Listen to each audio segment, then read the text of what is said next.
Evangelho de Jesus Cristo segundo São Marcos. Glória a vós, Senhor. Jesus estava passando por uns campos de trigo em dia de sábado. Seus discípulos começaram a arrancar as espigas enquanto caminhavam. Então os fariseus disseram a Jesus: olha, porque eles fazem em dia de sábado o que não é permitido. Jesus lhes disse: por acaso nunca lestes o que Davi e seus companheiros fizeram quando passaram necessidade e tiveram fome? Como ele entrou na casa de Deus no tempo em que Abiatar era sumo sacerdote, comeu os pães oferecidos a Deus e os deu também aos seus companheiros. No entanto, só aos sacerdotes é permitido comer esses pães. E acrescentou: o sábado foi feito para o homem, e não o homem para o sábado. Portanto, o Filho do Homem é Senhor também do sábado.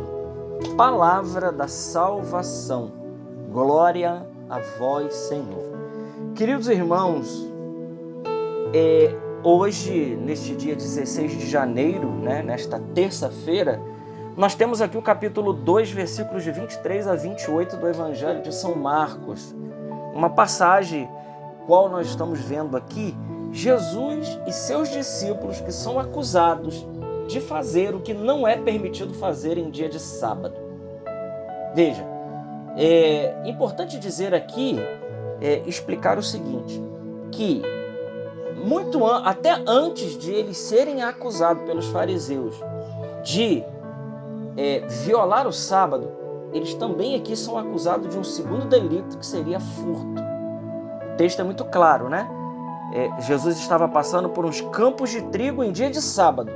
Ora, esses campos não eram dos discípulos, esses campos não eram também de nosso Senhor Jesus Cristo. Esses campos eram de algum dono. Eles entram nesses campos e eles arrancam as espigas, e eles comem. É interessante aqui dizer também que após arrancar as espigas, eles esfregavam as espigas com as mãos, e esses detalhes são importantes, porque depois São Beda vai nos ajudar numa leitura espiritual desse texto. Por enquanto aqui eu estou falando a interpretação literal do texto. O fato foi esse: entraram num campo alheio, pegaram as espigas, porque estavam com necessidade, vamos dizer ali o texto que eles tinham fome, e eles comeram, arrancaram as espigas, esfregaram, debulharam as espigas e comeram as espigas. E os discípulos então, e Nosso Senhor, além de violar o sábado, eles são acusados de roubo também. Santo Agostinho diz o seguinte, que na lei do povo de Israel, a ninguém em que seus campos fosse pego como um ladrão, por exemplo, que tivesse levado algo consigo, seria culpado. Mas a nenhum daqueles que tivesse entrado naquele campo, pegado alguma coisa ali e não saído com nada dali, simplesmente entrado para poder saciar a fome, eles eram deixados livres e impunes, não era imputado nenhuma culpa, porque eles estavam ali simplesmente para se alimentar. Agora, se algum deles levasse alguma espiga embora, aí sim seria considerado como crime, como um roubo, a gente poderia dizer assim. Essa era a lei de Israel, é importante a gente entender isso, porque senão pode parecer que Nosso Senhor e seus discípulos estavam invadindo propriedade alheia, e talvez tenha algum demente por aí, alguma pessoa por aí, que está dizendo que essa aqui é a verdadeira reforma agrária, invadir terra dos outros. Não era isso que Nosso Senhor estava fazendo. O que Nosso Senhor estava fazendo era aquilo que a lei de Israel, naquela época, permitia. Bom, ponto. E depois, claro, Jesus é acusado de fazer em sábado aquilo que não era permitido. E Nosso Senhor, ele dá a explicação de Davi para nos dizer algo muito importante, que a vida e a saúde do ser humano, ela está em primeiro lugar do que muitas outras realidades que nós colocamos aqui como primeiro. Isso aqui precisa ficar claro para a gente, porque, por exemplo, a gente poderia dar um exemplo aqui, sem querer criticar ninguém, mas os testemunhos de Jeová, por exemplo, eles não doam sangue, nem recebem sangue de outra pessoa, porque para eles o sangue é a vida. Nós sabemos que cientificamente não é, mas eles estão arraigados numa tradição antiga do Antigo Testamento que já caiu em desuso há muito tempo, né, de uma interpretação errada, e eles estão nessa ainda. Ora, a vida do ser humano é mais importante. Se não for para matar uma outra vida para salvar uma vida, que isso é ilícito, se nós não podemos fazer, não se mata uma vida para salvar outra, né? Os fins não justificam os meios. Não justifica. Não podemos fazer isso. Agora, dentro dos meios éticos e morais e legais, nós temos que fazer de tudo para salvar uma vida humana. De tudo, né? Tudo aquilo que for lícito moralmente, nós temos a obrigação de fazer, porque a vida e a saúde humana, ela é extremamente importante. Bom, essa aqui é a interpretação literal do texto. Agora, São Beda, o Venerável, ele faz uma leitura muito bela desse texto, uma leitura espiritual. Ele faz essa leitura com um sentido místico, né? Ele vai dizer que os discípulos passam pelas searas da vida, enquanto os doutores santos examinam atentamente aqueles que eles instruem na fé com um cuidado piedoso, né? Aí ele vai dizer, né, que essa fome, sem dúvida alguma, São Beda associa a fome que os discípulos tiveram ao ato da salvação do ser humano, né? Então, a fome lá no texto, literalmente, era uma necessidade que eles tinham, certo? Literalmente, nós meditamos assim, né?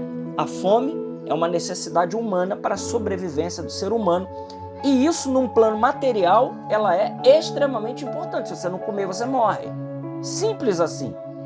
Mas, num sentido espiritual, o que é mais importante para nós, e é uma necessidade urgente, sem dúvida alguma, é a nossa salvação. É algo que nós não podemos perder. Então, essa fome é, sem dúvida alguma, comparada à salvação eterna das nossas almas, de todo ser humano. E São Beda continua. Ele diz que os atos de arrancar as espigas é tirar os homens da aplicação terrena. Ou seja, é fazer com que a gente seja mais espiritual do que carnal. É exatamente isso. O ato de arrancar as espigas é arrancar o homem de uma vida simplesmente terrena. Porque é assim, né? Quantas vezes a gente vê que muitas pessoas estão vivendo só para esse mundo, colocando todas as suas esperanças, toda a sua felicidade.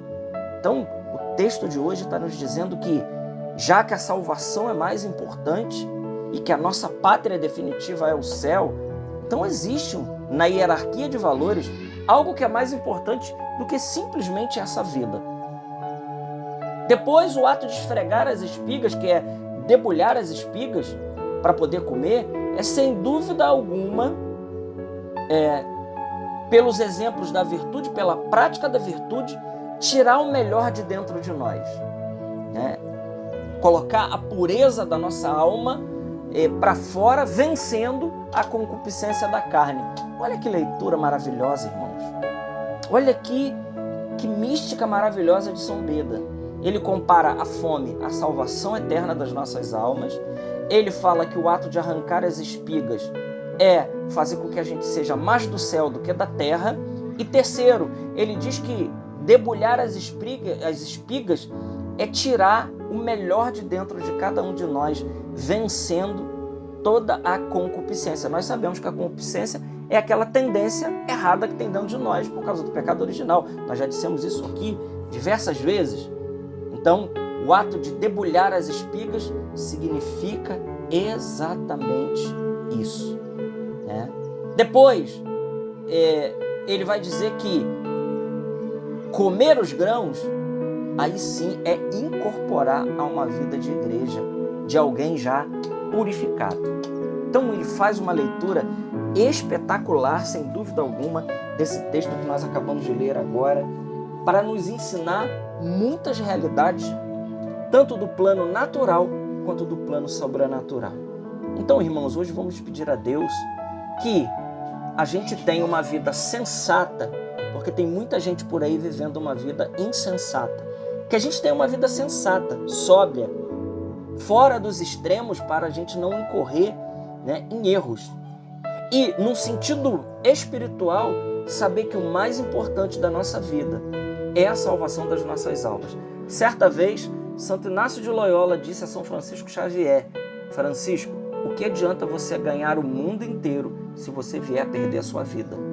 Então, Santo Inácio de Loyola estava explicando para Francisco Xavier que não adiantava ele conquistar esse mundo se ele viesse a perder a salvação eterna de sua alma. Glória ao Pai, ao Filho e ao Espírito Santo, como era no princípio, agora e sempre. Amém.